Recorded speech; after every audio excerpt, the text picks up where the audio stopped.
The complete work of Swami Vivekananda, Volume 6, Section 2, Lessons on Raj Yoga. Pran.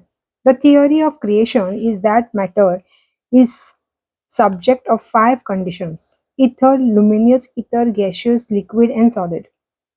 They are all evoked out of one primal element, which is very finest ether. The name of the energy in the universe is Pran, which is the force residing in these elements. Mind is the great instrument for using the Pran. Mind is material. Behind the mind is Atman, which takes hold of the Pran. Pran is the driving power of the world and can be seen in every manifestation of life. The body is mortal and the mind is mortal.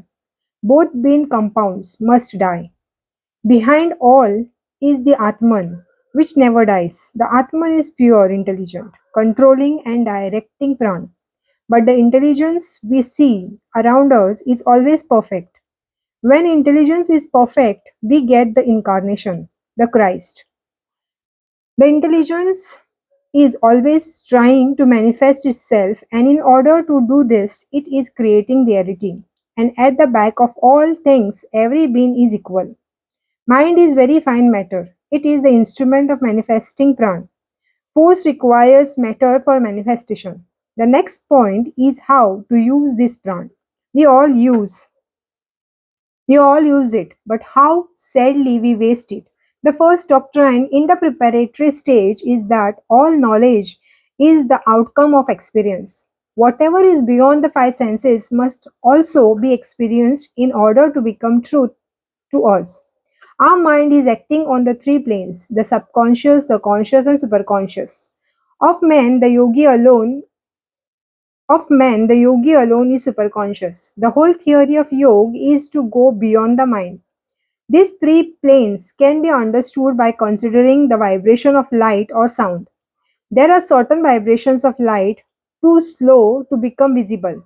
Then, as they get faster, we see them as light, and then they get too fast for us to see them at all. The same with sound. How to transcend the sense or senses without disturbing the health is what we want to learn. The Western mind has stumbled into acquiring some of the psychic gifts which in them are abnormal and are frequently the sign of disease. The Hindu has studied and made perfect these subjects of science, which all may now study without fear or danger. Mental healing is the fine proof of the superconscious state, for the thought which heals is a sort of vibration in the pran, and it does not go as a thought but as something higher for which we have no name. Each thought has three states. First, the rising or beginning, of which we are unconscious. Second, when the thought rises to the surface, and the third, when it goes from us. Thought is like a bubble rising to the surface. When thought is joined to will, we call it power. That which strikes the sick people or person whom you are trying to help is not thought, but power. The self man running through it all is called in Sanskrit sutra, sutra, sutratama, that is the thread self. The last and the highest manifestation of Pran is love. The moment you have succeeded in manifesting or manufacturing love out of Pran, you are free. It is the hardest and the greatest thing to gain. You must not criticize others. You must not criticize yourself.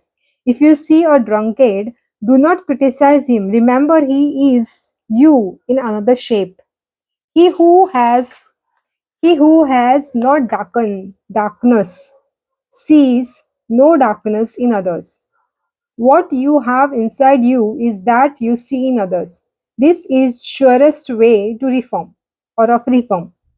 If the would-be reformers who criticize and see evil would themselves stop creating evil, the world would be better. Bit this idea into yourself.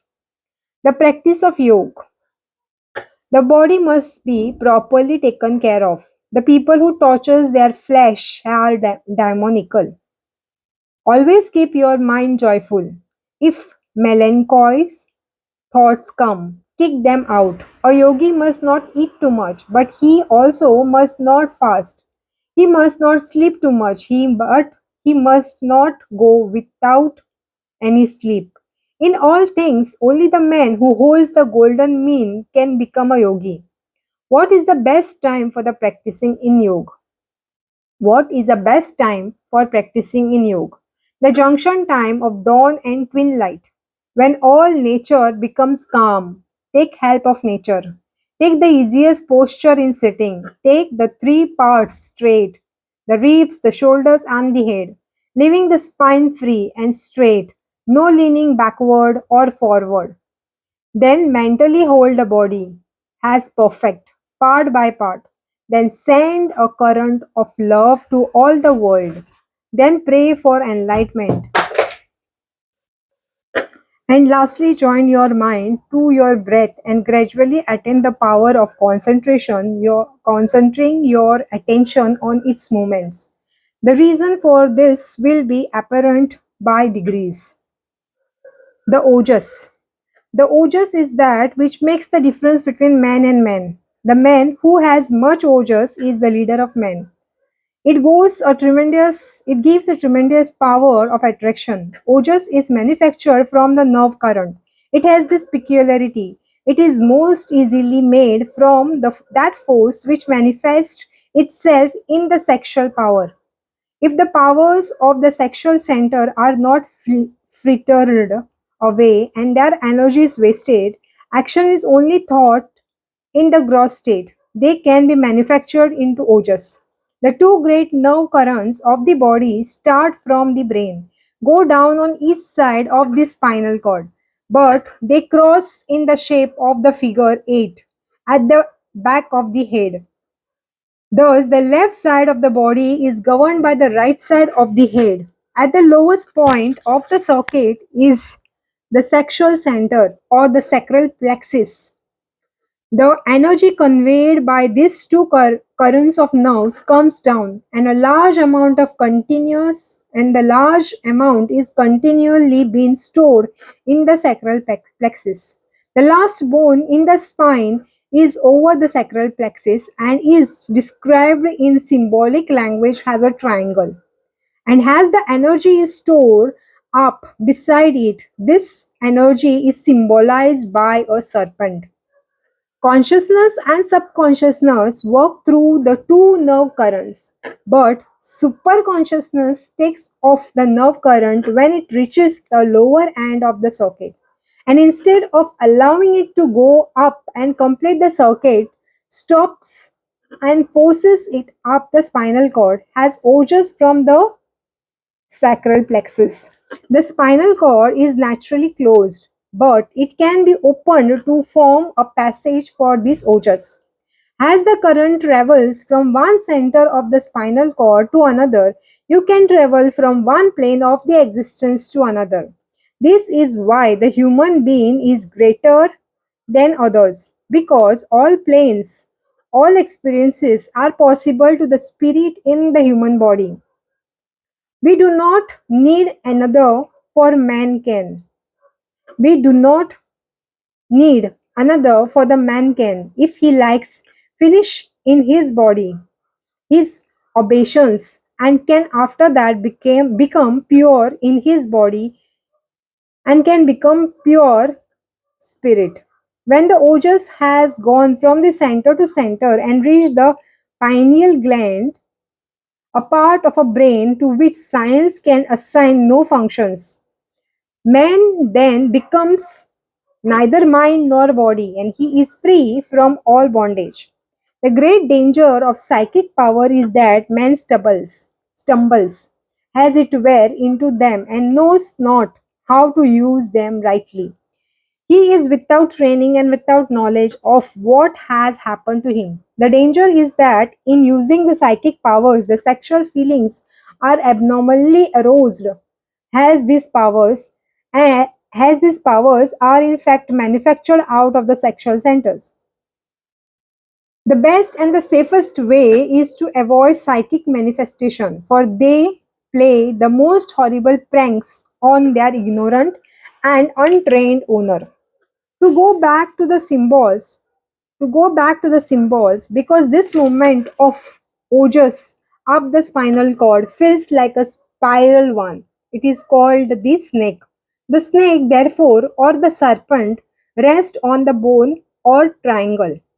When it is roused, it travels up the spinal cord, and as it goes from center to center, a new natural world is open inside us, which is known as Kundalini or Kundalini Pranayam. The practice of pranayam is the training of the superconscious mind. The physical practice is divided into three parts and deals entirely with the breath. It consists of drawing in, holding, and throwing out of the breath.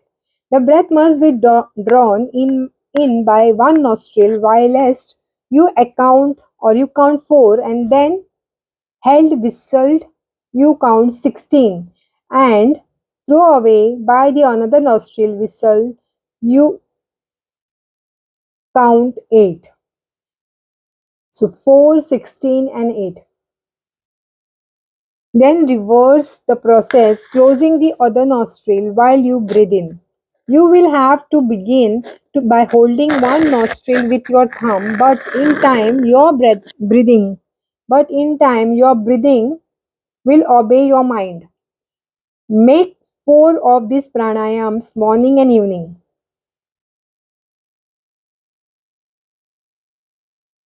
Metagonistism, Gnosticism. Repent, for the kingdom of heaven is at hand. The word repent is in Greek metanoia.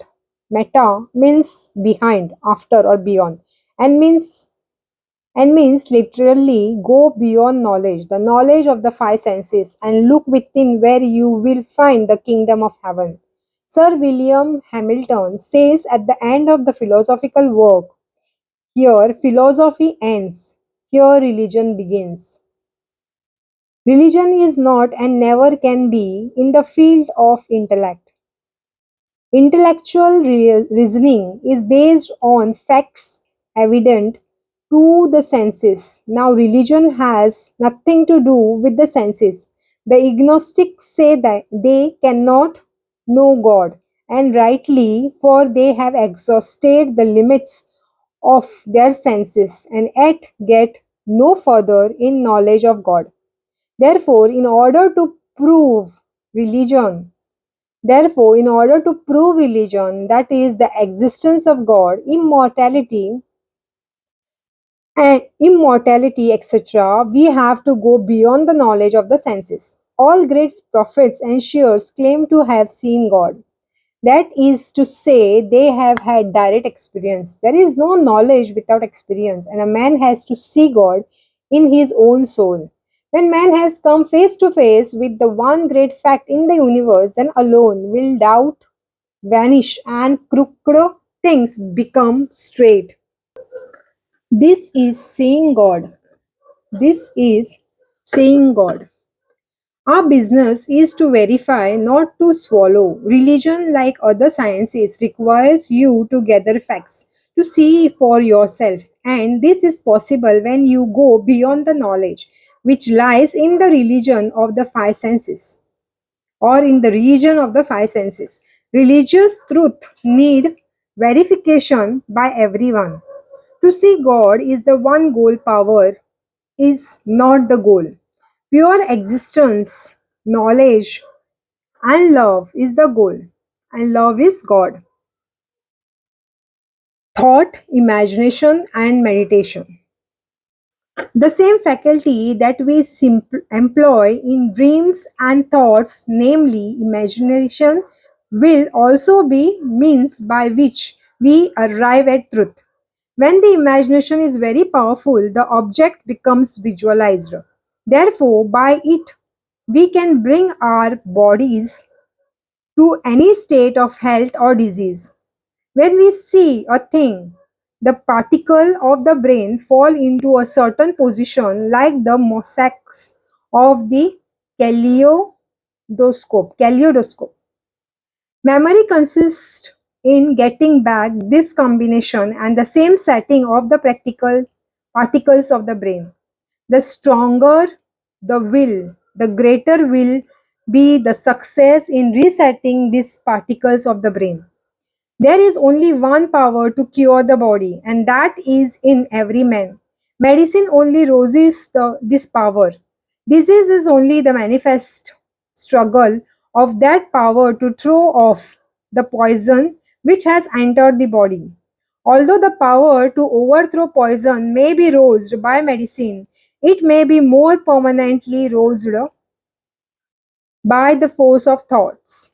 Imagine or imagination must hold to the thought of health and strength in order that, in case of illness, the memory of the ideal of health may be roused and the particles rearranged in the position into which they fell when healthy. The tendency of body is then to follow the brain.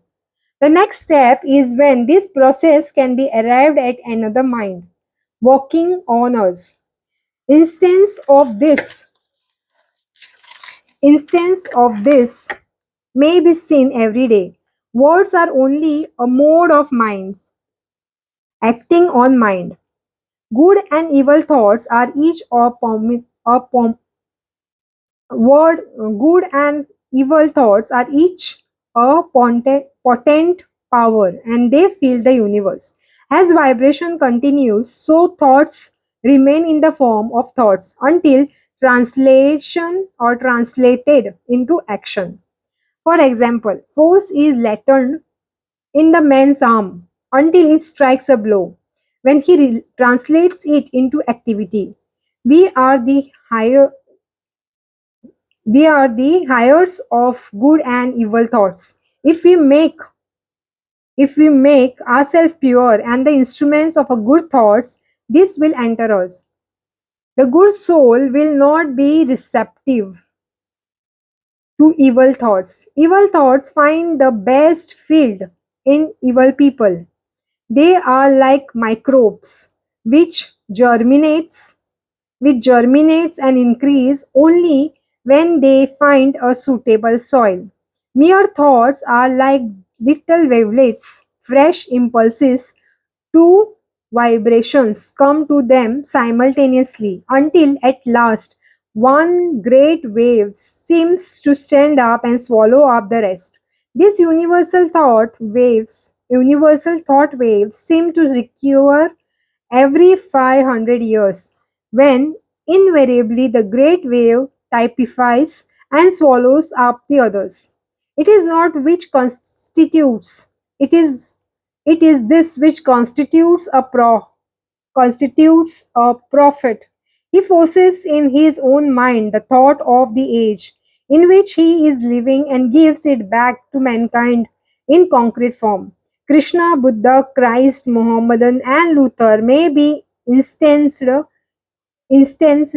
as the great waves that stood up above their fellows, with a probable lapse of 500 years between them. Always the wave that is backed by the greatest purity and the noblest character is what breaks upon the world as movement of social reform.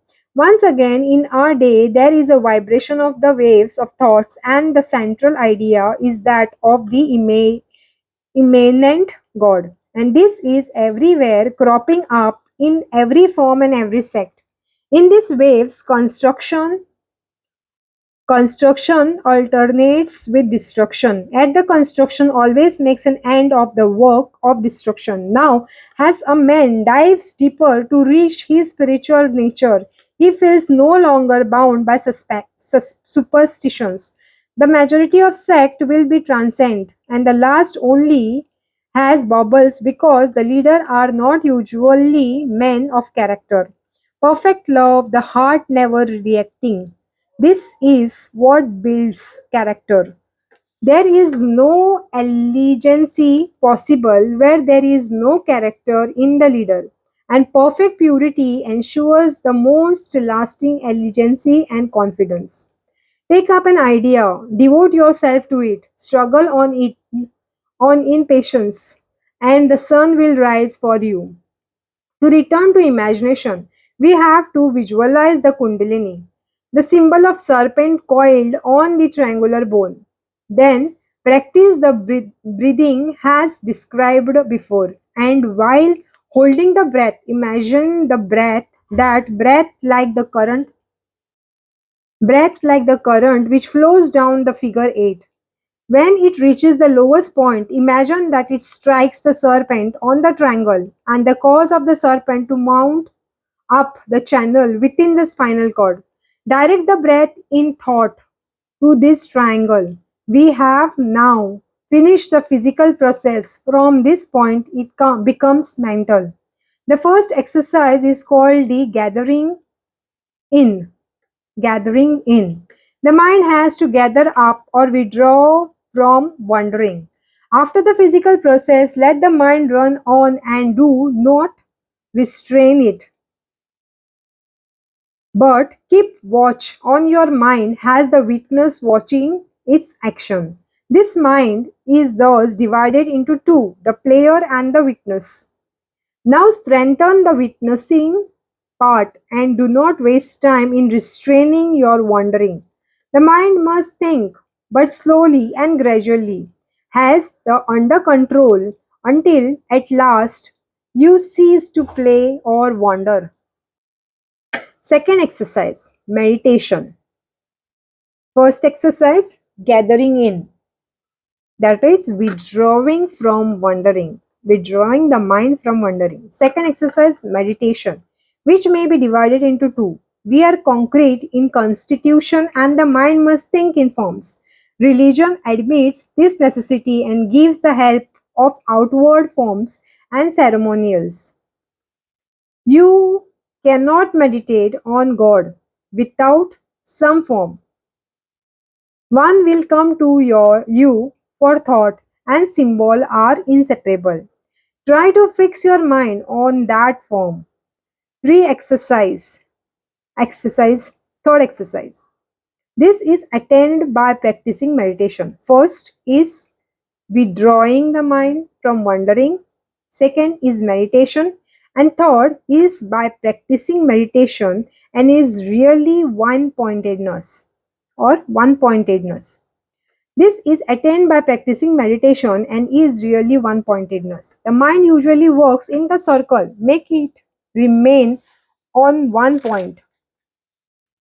The last is the result. When the mind has reached this, all is gained. Healing, clairvoyance.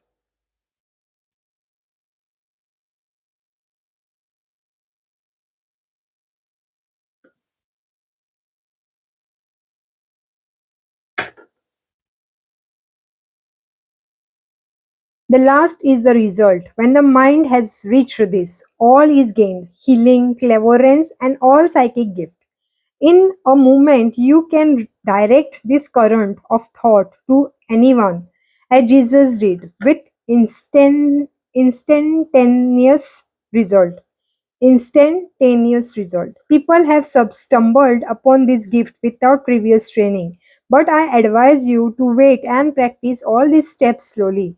Then you will get everything under your control.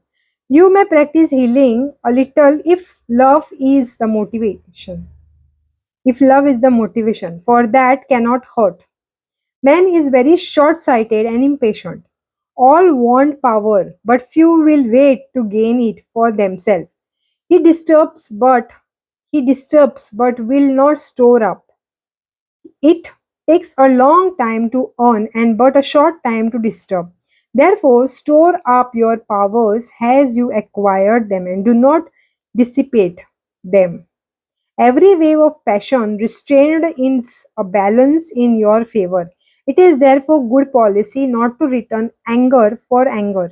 As with all true morality, Christ said, resist not evil, and we do not understand it until we discover that it is not only moral but actually the best policy for anger is loss of energy to the man who displays it. You should not allow your mind to come into those brain combinations of anger and hatred. When the primal when the primal element is discovered in chemical science, the work of the chemist will be finished. When unity is discovered, perfection in the science of religion is reached. And this was attained thousands of years ago. Perfect unity is reached when man says, I and my Father are one. Lessons on Bhakti Yoga, the yoga through devotion. We have been considering Raja Yoga and the physical exercises. Now we shall consider yoga through devotion. But you must remember that no one system is necessary for all. I want to set before you many systems, many ideas, in order that you may find one that will suit you. If one does not, if one does not, perhaps another may. We want to become harmonious or harmonious being with the psychic, spiritual, intellectual, and working sides of our nature equally developed.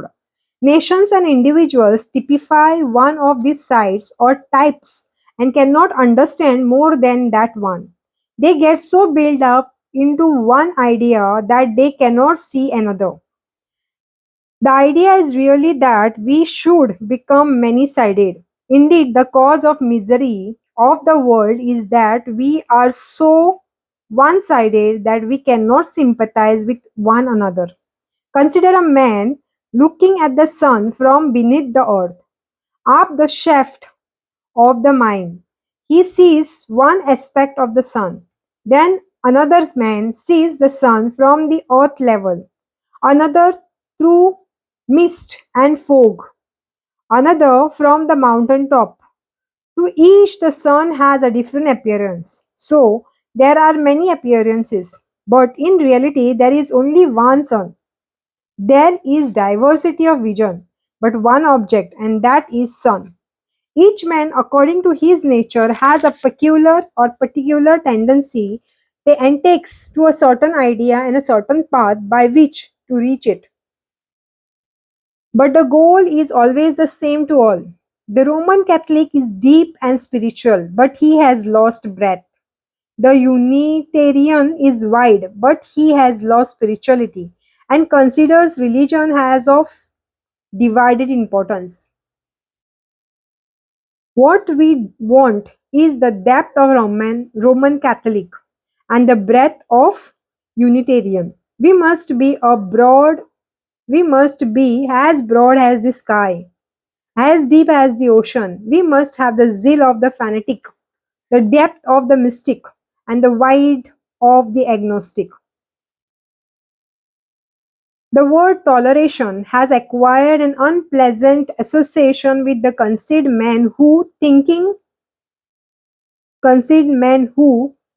himself in the high position, looks down on his fellow creatures with pity.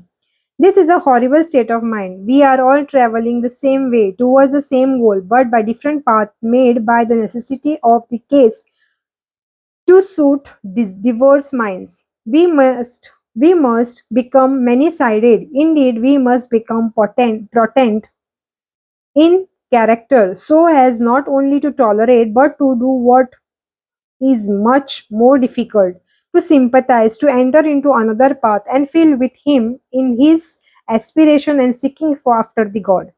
There are two elements in every religion, a positive and a negative. In Christianity, for instance, when you speak of incarnation, of the Trinity, of salvation through Jesus Christ, I am with you. I say, very good, that I also hold truth. But when you go on to say there is no other true religion, there is no other revelation of God, then I stop. I cannot go with you. When you shut out, when you deny, every religion has a message to deliver, something to teach men. But when it begins to protest, when it tries to disturb others, then it takes up a negative and therefore a dangerous position. and does not know where to begin or where to end. Every force completes its circuit. The force we call man starts from the infinite God and must return to Him. This return to God must be accomplished in one or two ways, either by slowly drifting back, going with nature, or by our own inward power, which causes us to stop on our courses, which would, if left alone, cause carry us in a circuit back to God and violently turn round and find God as it were by the short circuit. This is what the yogi does. I have said that every man must choose his own idea, which is in accord with his nature.